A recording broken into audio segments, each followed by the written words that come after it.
বরিশালে বাড়ছে এইচআইভি আক্রান্তের সংখ্যা। বরিশালে এক বছরে বেকার বেড়েছে ৩,০০০। ভোলায় পূর্ব শত্রুতার জেরে শ্রমিককে পিটিয়ে হত্যা। বেলসবার্গ দিনের আলোয় স্বস্তি, রাতে অশ্লীলতার রাজত্ব। কর্মবিরতিতে গেলেন বরিশাল বিদ্যালয়ের শিক্ষকরা। বরিশাল চিফ জুডিশিয়াল ম্যাজিস্ট্রেট আদালতে লিফট সংকট। বরিশালে আন্তঃ কলেজ ফুটবল টুর্নামেন্ট শুরু। বরিশালে সরবরাহ বেড়েছে শীতকালীন সবজির, কমেছে দাম। আসসালামু আলাইকুম, বরিশাল ডট নিউজ থেকে রাত ৯টার শীর্ষ সংবাদ আমি ফারহানা করিম তুলি। এতক্ষণ শুনলেন সংবাদ শিরোনাম, এখন বিস্তারিত। বরিশালে উদ্বেগজনক হারে বাড়ছে এইচআইভি পজিটিভ রোগীর সংখ্যা। তবে এখনই রেড জোন বিবেচনা করা হচ্ছে না বলে জানান সংশ্লিষ্টরা। একই সিরিঞ্জে মাদক গ্রহণ, রোগের তথ্য গোপন, সচেতনতার অভাব ও অনিরাপদ যৌন সম্পর্ককে দায়ী করছেন চিকিৎসকরা।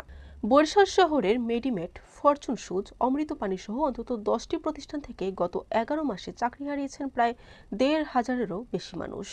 নানা সংকটে বন্ধ হয়ে গেছে একাধিক কারখানার শাখা। তথ্য বলছে, বরিশালে এক বছরে বেকার বেড়েছে 3,000। ভোলার তজুমুদ্দিন উপজেলায় পিটুনি ও মারধরে আহত চিকিৎসাধীন অবস্থায় এক শ্রমিক মারা গেছেন। গতকাল রোববার বিকেল 3:45টার দিকে ভোলায় 250 শয্যা জেনারেল হাসপাতালে তার মৃত্যু হয়।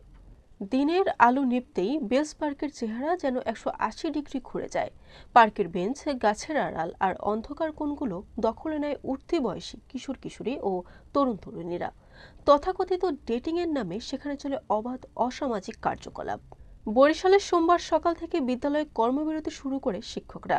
তারা জানান, 4 দফা দাবিতে আন্দোলনে যেতে বাধ্য হয়েছেন তারা। প্রথম দফায় তারা 3 দিনের কর্মবিরতির কথা জানিয়েছেন। এর মধ্যে দাবি না মানলে কঠোর কর্মসূচি পালন করা হবে।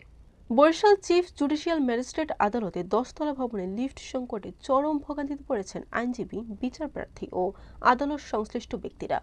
আদালত চলাকালীন সময় সকাল 10টা থেকে বিকাল 5টা পর্যন্ত 2টি লিফটের সামনে দীর্ঘ লাইনে দাঁড়িয়ে থাকতে হয় শত শত মানুষকে। তারুণ্যের উৎসব 2025 উদযাপন উপলক্ষে বরিশালে আন্তঃ কলেজ ফুটবল টুর্নামেন্ট শুরু হয়েছে। জেলা প্রশাসন ও জেলা ক্রীড়া অফিসের যৌথ উদ্যোগে এবং যুব ও ক্রীড়া মন্ত্রণালয়ের সহায়তায় আয়োজিত এই টুর্নামেন্টে উদ্বোধন করেন জেলা প্রশাসক মোহাম্মদ খায়রুল আলম সুমন। বরিশাল বাজারে সরবরাহ বাড়ায় শীতকালীন সবজি সহ কমেছে সব ধরনের সবজির দাম। গত সপ্তাহের তুলনায় পাইকারি বাজারে প্রতি কেজি সবজির দাম 5 টাকা থেকে 20 টাকা পর্যন্ত হ্রাস পেয়েছে। এর প্রভাবে খুচরা বাজারেও সবজির দাম কিছুটা স্বস্তি ফিরেছে। বরিশাল।